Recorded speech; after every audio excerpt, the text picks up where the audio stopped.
This summer, serve up the Cookout Classics, Oscar Mayer hot dogs and Heinz mustard. Grill up a dog, add classic yellow mustard, or loaded Chicago style. We all know it's not a cookout without Oscar Mayer and Heinz. Je me suis aperçue en vous enregistrant le dernier podcast sur ma phobie de l'avion que je ne vous avais même pas raconté cette fameuse anecdote de pseudo-incident d'avion. Et du coup, je me suis dit, ce serait bien de faire un podcast carrément là-dessus avec tous les incidents qui me sont arrivés en avion. Pour déjà de 1, dédramatiser un petit peu la situation parce que souvent les gens ils se disent « Oh là là, quand il y a un problème en avion, on va forcément mourir ou ça se passe pas bien. » Tous les phobiques pensent ça, hein. Moi la première avant. J'ai pas eu des gros incidents, mais des incidents qui quand même peuvent faire redevenir un ex-phobique de nouveau, hein, clairement. Mais alors moi sur le coup, c'était un peu, comment dirais-je, j'étais dans l'adrénaline en fait. Donc quand il se passe un truc, finalement, on n'a pas peur sur le moment, on a plus peur après. Et ça ne m'a pas redonné ma phobie. Donc c'est très positif ce que je vais vous dire dans ce podcast. Si vous êtes un phobique de l'avion, je vous invite à l'écouter. Alors, non pas pour vous faire peur, bien au contraire, pour vous montrer que quand il y a des incidents d'avion, ça se passe toujours bien. Mais toujours. Enfin, c'est comme je disais dans l'autre podcast, si vous ne l'avez pas déjà écouté, si on meurt en avion, c'est que c'était le moment, parce qu'il y a tellement peu de chances de mourir en avion que finalement, si ça nous arrive, c'est que c'était écrit, il fallait qu'on meure, c'était obligé. Moi, je fais tout le temps la parallèle, le rapprochement avec ça. Et dites-vous ça aussi. Est-ce que dans votre entourage, ou proche ou moins proche, peu importe, vous connaissez quelqu'un qui est décédé d'un accident de voiture? En général, il y a beaucoup de gens qui vont dire oui. Moi, je connais, oui, malheureusement, plusieurs personnes qui sont décédées dans un accident de voiture. Par contre, à contrario, est-ce que vous connaissez quelqu'un décédé dans un accident d'avion? Si oui, bon, pas de bol, ça fait partie des extrêmes stats, mais en général, je suis quasiment persuadée que la majorité des gens qui ont écouté ce podcast, ils diront non. Moi, j'ai jamais connu personne de mon entourage qui est décédé dans un avion, personne. Petit, grand avion, peu importe, personne. Par contre, la voiture, malheureusement, oui. Et la moto, oui. Donc, si on cumule moto-voiture, moi, ça commence à faire un paquet de gens, malheureusement. Mais bon, bref, ce n'est pas le sujet. Et donc, du coup, en avion, tout ça pour vous dire qu'il y a très, très peu de chances qu'il se passe quelque chose. Donc, je vais vous raconter un petit peu les anecdotes que j'ai eues. Alors, j'en ai pas eu 50, d'incidents d'avion, dont une qui a été pour moi, je dirais, la plus impressionnante. J'en ai eu 2 grosses, entre guillemets exactement, et une un peu plus impressionnante que l'autre. Je vous avais déjà raconté, que je ne vais pas re-raconter dans ce podcast, ma première expérience d'avion qui, pareil, elle était un peu compliquée parce qu'on n'arrivait pas à atterrir parce qu'on était sous tempête. Donc, je ne vais pas la re-raconter. Je vous invite à aller écouter l'autre podcast. Mais je vais vous raconter les 2 autres que je ne vous ai pas racontées. Donc, la première, c'est celle dont je parle dans l'autre podcast, à savoir que toujours, encore une fois, on arrive pour atterrir à Nantes. Nantes, c'est vraiment un aéroport de merde. Alors, il y a plusieurs aéroports en France et dans le monde où c'est un peu la merde pour atterrir. Et Nantes en fait partie, clairement. C'est très mal exposé. C'est pour ça qu'ils voulaient dégager l'aéroport en partie parce que de 1, il n'était pas assez grand et de 2, parce qu'il était mal exposé et que parfois, quand il y a des tempêtes, on ne peut pas atterrir, quoi. Je ne sais pas si ça joue, mais clairement, et je ne vais pas faire de la pub à Air France, à chaque fois que j'ai pris Air France, c'est des vieux de la vieille et clairement, il est grand temps qu'ils partent à la retraite, autant les hôtesses de l'air et les stewards que les pilotes de ligne, parce que les mecs, ils sont 1, aigris, 2, grognons et 3, ils sont pas très doués, quoi. Donc, je sais pas si c'est très lié à Air France. Je suis désolée pour le personnel d'Air France qui écoutera ce podcast, mais sincèrement, toutes les expériences que j'ai eues dans Air France, ça s'est pas super bien passé. Mais vraiment, c'est pas de l'exagération. Vraiment, c'était du retard ou alors les gens n'étaient pas aimables. Le vol est parti parce qu'on avait eu un problème de douane Et du coup, on était arrivé trop tard et donc le vol était parti sans nous. Ça a été un calvaire sans nom pour se faire rechanger de vol et rembourser parce qu'ils ne trouvaient pas de vol. Enfin bref, donc Air France, sincèrement, je déconseille Level 20 000. Et aujourd'hui, j'ai pas peur de le dire, je fais mes voyages en fonction de ça. C'est-à-dire que quand on me propose des vols Air France sur Skyscanner, là, parce que j'utilise Skyscanner, je précise que rien n'est... Et la meuf, elle est en train de donner tous les trucs. Rien n'est sponsorisé, mais bref, je vous donne un peu les tips. Donc, j'utilise Skyscanner pour trouver des vols. Quand c'est Air France, sincèrement, je prends pas. Sauf si le vol il est 2 fois moins cher, mais par contre, je sais que ça va être un peu merdique, mais il est jamais 2 fois moins cher. Donc, je prends toujours autre chose que Air France. Et la compagnie que je préfère, si on va par là, c'est Transavia. J'adore Transavia. Je trouve que le personnel, il est de ouf, hyper accueillant, tout le temps. Je pense que ça doit être une politique Transavia.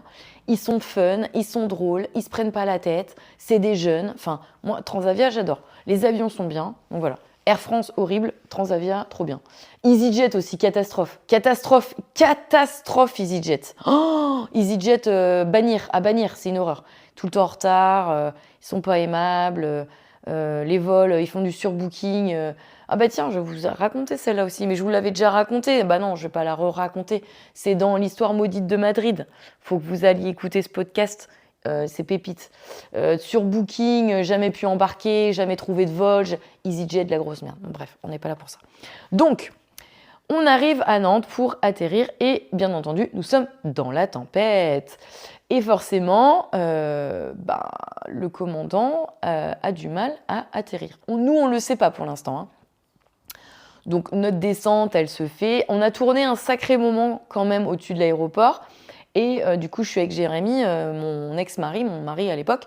Et on se dit qu'à mon avis, ça va être un peu compliqué pour atterrir parce que ça fait quand même 30 minutes qu'on tourne autour de l'aéroport, quoi.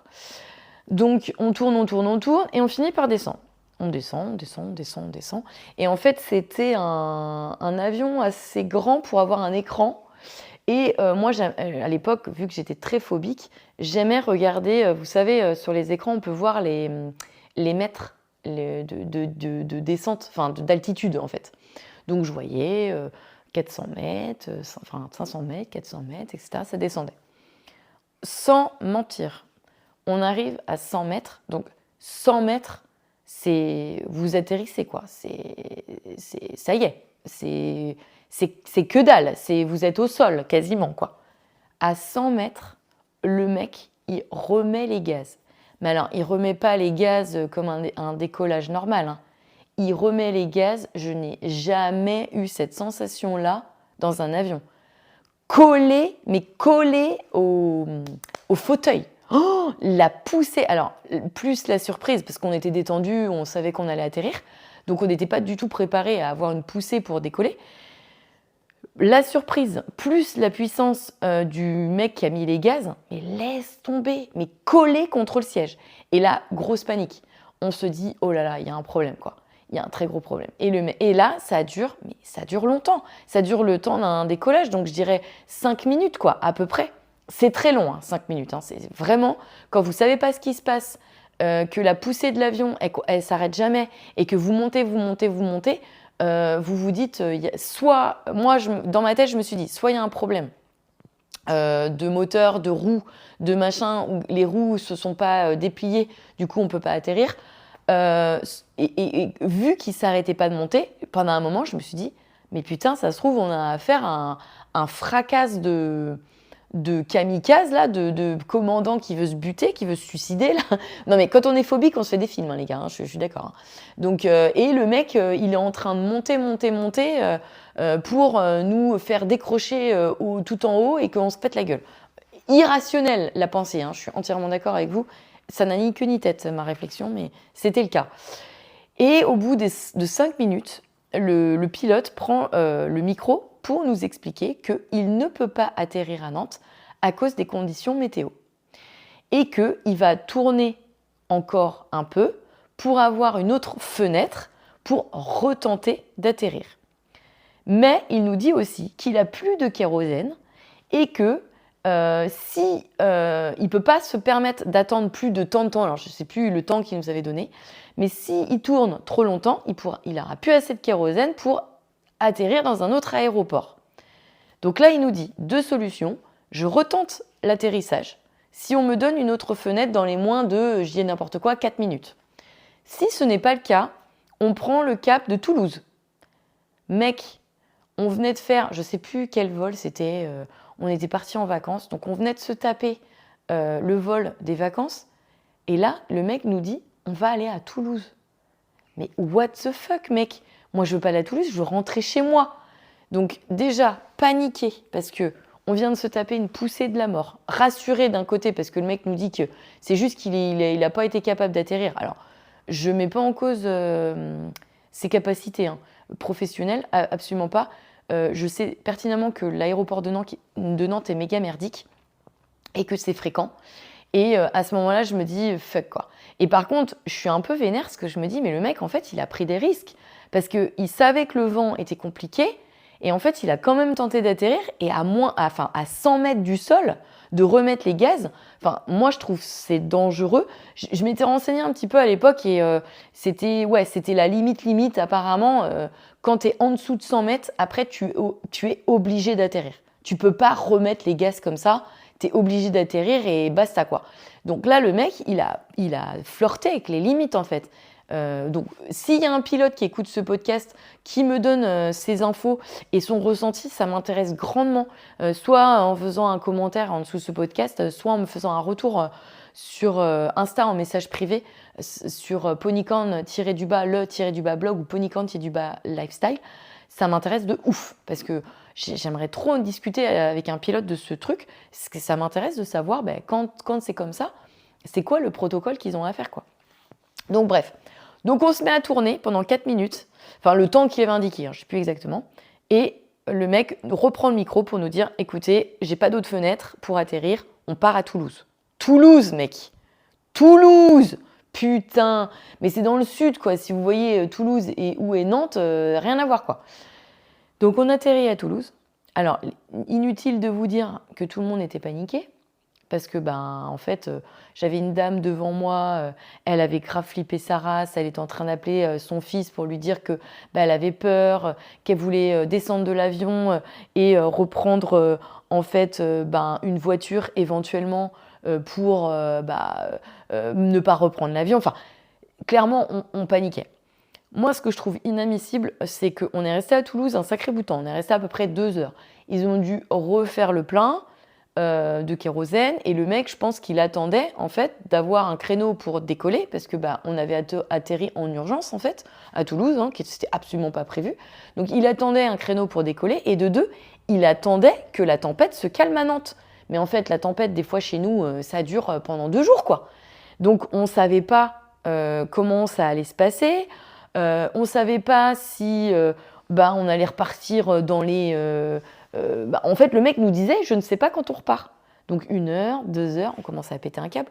Pendant ces 2 heures-là, le personnel de bord ne nous a rien offert. C'est-à-dire, alors en plus à Toulouse, il faisait une chaleur à crever, il faisait super chaud et l'avion était éteint. Donc je vous laisse imaginer la chaleur dans l'intérieur d'un avion quand il n'y a pas la clim. C'était une catastrophe. Pas de flotte, rien. Les hôtesses de l'air, elles étaient là, elles bougeaient pas, elles étaient devant, à côté du pilote, et puis elles attendaient que ça se passe, quoi. Mais on n'a même pas eu de boisson, enfin de l'eau, juste de l'eau offerte et tout, quoi.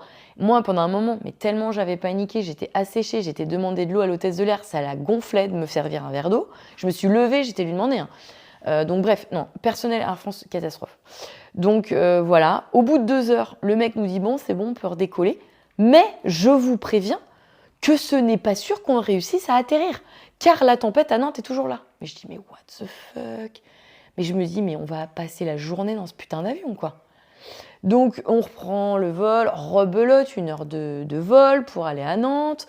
On arrive à l'aéroport de Nantes, et là, rebelote. On retourne au-dessus de l'aéroport, on fait des tourniquets pendant 1 demi-heure. Là, je dis à Jérémy, je dis, c'est mort. Le mec, il va retenter son atterrissage de merde, et puis il va repartir, puis il va nous ressortir. Écoutez, on atterrit à Toulouse, puis vous allez prendre le car pour rentrer à Nantes, quoi. Oh, putain, je le voyais gros comme une maison. Il retente l'atterrissage. Alors, je peux te dire que j'étais stressée, mon pote. Mais je crois que j'ai broyé la coudoir du siège. Hein. Et on s'attendait tous à ce qu'ils refoutent les gaz. Donc, je voyais 100 mètres, machin, sur l'écran. Et là, ça passe le cap des en dessous 100 mètres. Et là, je me dis, soit on se crache, soit on atterrit, quoi. Et on atterrit. Alors, on atterrit un peu de traviole et tout. Un peu impressionnant, l'atterrissage, j'avoue. Parce que sous tempête et qu'ils sont obligés de prendre le vent de côté, nanani, nanana. Donc, paf, on atterrit. Terminus. Franchement, ça m'a... Je pense que si j'étais restée sur cette mauvaise expérience du décollage plein gaz et que je n'avais pas repris l'avion derrière, d'avoir un redécollage et un re-atterrissage qui s'est bien passé, je pense que j'aurais eu beaucoup de mal à reprendre l'avion derrière. En fait, c'est un peu comme le cheval. Quand on dit, quand tu tombes de cheval, il faut remonter tout de suite et il faut refaire quelque chose de bien. Ben, l'avion, en fait, c'est pareil. Et le fait d'avoir fait ça, j'ai pas eu de problème à reprendre l'avion derrière. Ça n'a pas empiré ma phobie ou quoi que ce soit. Mais je pense que si j'avais pris, par exemple, atterrir à Toulouse et puis devoir prendre un car pour rentrer à Nantes parce que pas possible de ratterrir à Nantes, je pense que j'aurais grave flippé après, puisque j'aurais pas repris l'avion de suite. Mais ce n'est pas le cas. Ensuite, donc ça c'est la première anecdote. La deuxième anecdote, c'est lors d'un vol Miami-Paris. Alors, il faut savoir que Miami, à l'aller, ça va. Au retour, c'est pas le même couloir aérien. Et notamment, on passe... Alors, moi, à l'époque, peut-être que ça a changé, peut-être qu'il y a plusieurs couloirs aériens, donc c'est pas toujours une vérité absolue. Mais moi, à l'époque, on était passé au-dessus du triangle des Bermudes. Alors, au-delà du truc un peu mystique, le triangle des Bermudes, c'est juste une zone dépressionnaire importante. Donc, c'est pour ça qu'il y a eu plein d'accidents de bateaux, d'avions, de tout ce que vous voulez, parce que c'est une zone dépressionnaire importante. C'est pas pour ça que c'est des trucs paranormaux, hein. C'est juste qu'il y a une zone dépressionnaire, ça bouge un peu. Donc, on le savait que ça allait bouger. Le commandant nous avait dit dès le décollage qu'il y allait avoir des turbulences pendant le vol, mais que voilà, pas de problème. Donc, effectivement, on décolle. Dès le départ, il y a des turbulences. On est à peine arrivé. On n'est même pas encore sur le triangle des Bermudes qu'il y a déjà des turbulences. Bon, bref. Mais moi, les turbulences, même quand j'étais phobique, ça me dérangeait pas trop. Ça allait, quoi. Et du coup, moi, je regardais toujours c'était un de mes tips. Je regardais toujours les hôtesses de l'air pour voir si elles paniquaient. Et quand les hôtesses de l'air ne paniquent pas, c'est qu'il ne se passe rien, quoi. Et les hôtesses de l'air, elles paniquent jamais. Donc voilà, je regarde les hôtesses, tout va bien, machin. Et pendant un moment, c'est même l'heure du repas, elles commencent à ramener le chariot puis à servir les gens. Donc elles nous servent. Et d'un seul coup, mais sans prévenir, sans rien, sans que le mec nous dise au micro quoi que ce soit, on a une putain de turbulence qui en fait fait clapoter mon plateau de repas, quoi. Il y a tout qui... Alors rien ne se renverse, mais en fait ça soulève, quoi, tellement que la turbulence est forte.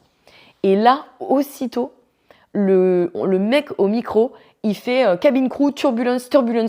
Et on sent dans la voix du mec qu'il est hyper surpris, quoi. Ouais, stressé un peu. Il se dit grosse turbulence, quoi. Et je l'avais pas prévu. Et là, what the fuck. En fait, on est pris dans un orage parce que je regarde à ce moment-là le hublot et je vois que on est pris dans un orage. Et là, je me dis, oh putain de merde. Alors, je suis toujours avec mon ex-mari, enfin qui est mon mari de l'époque, Jérémy, parce qu'on a beaucoup voyagé ensemble. Et Jérémy, les turbulences, c'est sa phobie. Il a très très peur des turbulences. Enfin, à l'époque, il avait très très peur. Et là, moi, je me rappelle d'avoir lu le bouquin, je me rappelle d'avoir fait le séminaire dont je vous ai parlé dans le podcast précédent sur ma phobie de l'avion. Et là, je me rappelle de la bouteille en plastique avec les petits cailloux dedans. Et je me dis, on va être secoués, nous. Ça, c'est clair. Par contre, l'avion, il va rien se passer. Et ce qui aurait pu être grave et se passer, c'est que, et encore, je crois que les avions sont faits pour ça, que la foudre s'abat sur l'avion. Mais je crois que normalement, même si c'est le cas, c'est pas grave, quoi. Donc, je regarde par l'extérieur parce que le mec au séminaire, là, quand j'avais fait le simulateur, m'avait dit « Si tu as peur lors des turbulences, regarde à l'extérieur. tu verras qu'à l'extérieur, ça ne bouge pas plus que ça. Par contre, si tu regardes à l'intérieur, tu vas voir les plateaux bouger, tu vas voir même probablement, peut-être, si c'est une très grosse turbulence, des choses tomber, des bagages, des trucs qui ne sont pas accrochés, etc.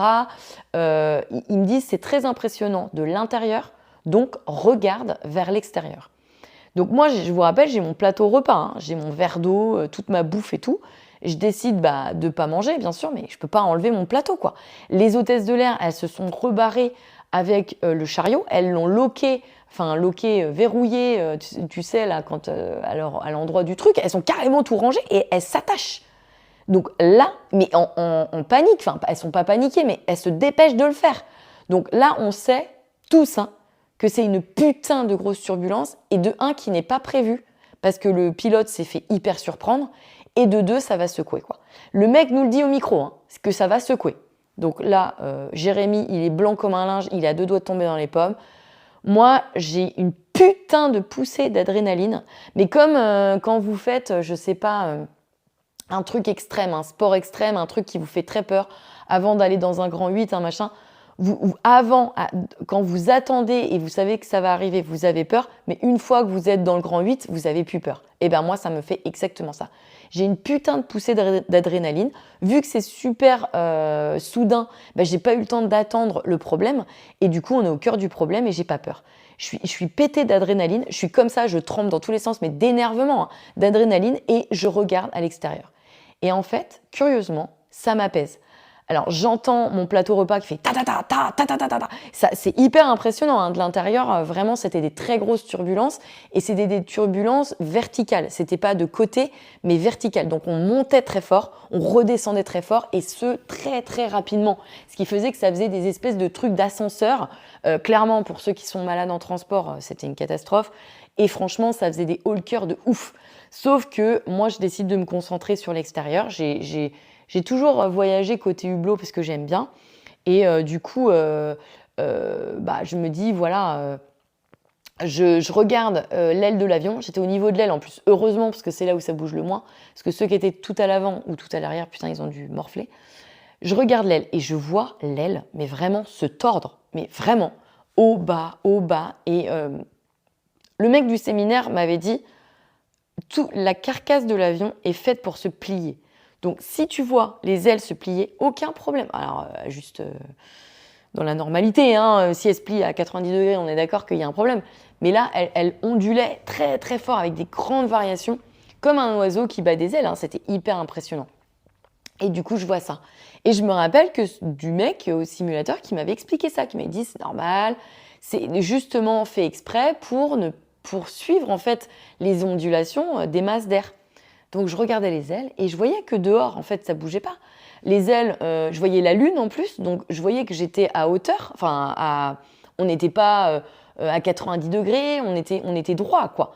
Donc ça apaise beaucoup de regarder. Moi, je prends toujours quand c'est possible, un point de repère quand j'ai un peu peur. Bon, maintenant, ça m'arrive plus, mais à l'époque, soit la lune, soit le soleil, soit la ligne d'horizon des nuages. Et en fait, ça permet de savoir qu'on est droit. Donc, on n'est pas en train de plonger, on n'est pas en train de monter, on est droit. On n'est pas en train de tourner non plus. Donc, tant qu'on est droit, on ne s'écrase pas, clairement. Donc, je regardais la lune, je voyais que la lune, elle ne bougeait pas. Et je voyais qu'on faisait au bas. Par contre, je voyais que ça bougeait beaucoup, mais je voyais qu'on était droit. Donc, aucun problème. Ces turbulences, sans exagérer, ont bien duré 10 minutes, un quart d'heure, le temps qu'on sorte de l'orage. Et ensuite, calme plat, pas de problème. Le commandant reprend le micro et nous explique qu'on a passé un orage violent et que du coup, il va changer sa trajectoire pour rentrer en France et que du coup, on risque d'avoir un petit peu de retard puisqu'on ne va pas du tout prendre le même couloir aérien que ce qui était prévu, dû à des orages. Donc, ok, pas de souci. Donc, tout le monde s'apaise, on commence à manger et puis moi, je commence à somnoler parce que c'était un vol de nuit. Donc, je commence à somnoler et tout ça. Et d'un seul coup, j'entends quelqu'un qui hurle. Mais qui hurle. « Hello! Hello !» Mais comme ça, mais parce que c'est des Américains. Donc « Hello! Hello !» qui pour dire « Au secours, au secours, au secours, au secours !» quoi. Et là, donc les hôtesses de l'air, elles se détachent parce qu'elles s'étaient attachées pour s'endormir. Tout le monde arrive et tout. Et en fait, il y a quelqu'un qui appelle au secours parce que quelqu'un s'est levé et est tombé raide par terre. Et en fait, donc les hôtesses de l'air font les premiers secours et tout.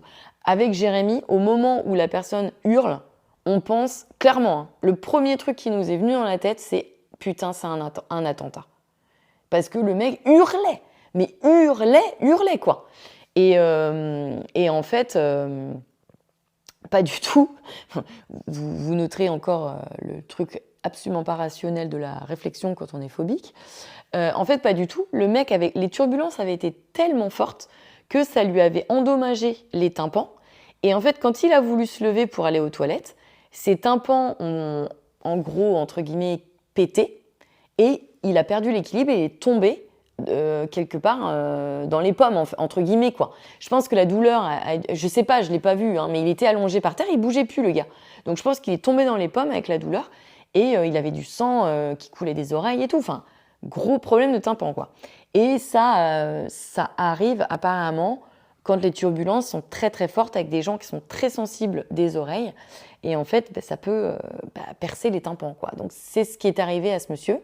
Donc bien sûr, les hôtesses ont fait les soins et tout ça. Mais voilà, très impressionnant. Donc ce monsieur a été se rasseoir, les hôtesses ont fait leur travail. Mais voilà, grosse montée d'adrénaline parce que quand t'entends un mec hurler dans un avion, c'est pas commun. Et tu te dis, putain de merde, quoi. Qu'est-ce qui se passe encore? Et franchement, ce vol, moi, je m'en souviens vraiment. En plus, c'était un A380 de chez Air France qui était pourri. Encore Air France. Hein, qui était pourri, mais vous imaginez même pas, hyper vieux. Et en fait, c'était la première fois que je volais un A380 et je voulais essayer. Parce que c'était un gros avion, etc., etc. Ça avait un peu une icône d'avion extraordinaire, quoi. Et en fait, on est arrivé, moi j'avais mon écran qui marchait pas, enfin Air France quoi, de la grosse merde, truc vieillissant, dégueulasse, pourri. On se tape une putain de turbulence, on se dit l'avion il est tout vieux, tout dégueulasse. Est-ce que, on va réussir à re-atterrir et le mec qui hurle à la mort. Bref, non, mauvaise expérience. Alors curieusement, après cette expérience-là, pareil, ma phobie n'a pas augmenté. Hein, ça n'a pas changé ma façon de voir l'avion ou de le ressentir en tout cas. Donc j'ai envie de vous dire tant mieux, mais ça aurait pu parce que c'était des très très fortes turbulences. Alors ça arrive très souvent les turbulences. Comme je disais dans le premier podcast, j'ai pris l'avion entre 100 et 150 fois dans ma vie. Ce sont les 2 seules plus grosses anecdotes d'incidents d'avion que j'ai. Donc, je vous laisse faire le ratio. Et il n'y a rien de grave. Il ne s'est rien passé. Je n'ai jamais eu un moteur en panne. Alors, je sais que j'ai des connaissances, oui, c'est arrivé déjà une fois. Jamais eu de moteur. Et ça s'est très bien passé. Ils ont atterri, terminus. Jamais eu de problème. Alors, si, il y a eu des pannes techniques où les mecs, ils atterrissent, on reste 1 ou 2 heures à l'aéroport pour qu'ils bricolent un truc, puis on repart. Mais on ne sait pas ce qui s'est passé. Enfin, bref. Mais rien de bien méchant. C'est vraiment les 2 seuls incidents que je me souviens. Donc, j'ai pas eu de gros trucs. Je sais qu'il y a des turbulences qui peuvent être très, très impressionnantes. Donc, celle-ci, je pense qu'elle était pas mal, mais c'était pas une des plus grosses turbulences que peuvent avoir les gens dans un avion. Il y a des très, très, très, très grosses turbulences qui arrivent où l'avion, il est sans dessus-dessous et c'est le bordel, c'est le dawa total. Mais non, clairement, là, c'était gérable. Si, j'ai aussi eu un atterrissage, encore une fois à Nantes, un atterrissage Lyon-Nantes, donc atterrissage à Nantes, avec sous tempête, pareil, avec des très très fortes turbulences de côté, où en fait ça valdinguait de gauche à droite. Moi, je trouve ça moins, moins impressionnant que des turbulences au bas. Donc ça secouait beaucoup, mais franchement, moi, ça me dérange pas plus que ça. Moi, c'est les trucs au bas qui vont faire que ça va me faire des hauts le cœur et ça va peut-être m'inquiéter un peu. Quoique aujourd'hui, hein, clairement, j'ai plus d'inquiétude. Alors, si, ça dépend quand. Par exemple, au Montana, quand j'ai atterri au Montana, donc je prenais des vols intérieurs pour faire des destinations aux États-Unis pendant mon trip de 3 mois dans l'Ouest américain. Et je prenais beaucoup l'avion. Et alors, ça s'est hyper bien passé tout le temps. Il y a juste dans le Montana, quand j'ai atterri, en fait le Montana, donc j'ai atterri à, je vais vous dire une connerie, Bozeman, voilà, Bozeman. Et Bozeman, en fait, c'est à l'intérieur des montagnes. Moi, le Montana, c'est comme son nom l'indique, c'est qu'il y a des montagnes. Et du coup, c'est une vallée où ça souffle fort. Oh putain, alors ça bougeait de ouf, mais vraiment. Alors, je suis plus phobique depuis longtemps, hein, et je me sens bien en avion. Là, j'avais un poil d'inquiétude, quoi. Et vraiment à la limite de vomir, tellement ça secouait, quoi. Alors, ça secouait beaucoup gauche-droite, haut bas, gauche-droite, haut bas. Donc, ça secouait dans tous les sens. C'était très, très désagréable. Et moi, je me suis posé la question si le mec allait réussir à atterrir ou pas. Un peu mon rappel de Nantes, tout ça. Et en fait, le mec a très, très, très bien atterri, aucun problème. Mais ouais, c'était un peu impressionnant. Il y avait beaucoup, beaucoup de vent. Donc, un atterrissage un petit peu qui secouait un peu. Mais bon, voilà. C'est les seuls trucs que j'ai à vous raconter. Donc, franchement, si vous êtes phobique de l'avion, sur 150 fois, c'est cool, quoi. Franchement, c'est super cool, quoi. Donc voilà, j'espère que cet épisode vous aura intéressé et vous aura aidé à surmonter de plus en plus votre peur de l'avion. Clairement, je suis une ancienne phobique, hein, donc je sais ce que vous vivez, je comprends à 200%, mais ça se soigne. Ça se soigne soit tout seul avec de la rigueur et du dépassement de soi, du dépassement de sa phobie, soit avec des tips et des astuces dont je vous parle dans le podcast précédent que j'ai fait qui s'appelle Ex-phobique de l'avion. C'est aujourd'hui l'endroit où je me sens le plus détendue, donc si vous ne l'avez pas écouté, je vous invite à l'écouter. Je vous dis à très bientôt, c'est tous les mardis et tous les vendredis à 22h, les podcasts chez The Ponycorn Diary. Et si vous avez kiffé mon podcast, n'hésitez pas à me faire un petit retour en message privé sur Insta, ça me fera trop plaisir. Allez, salut!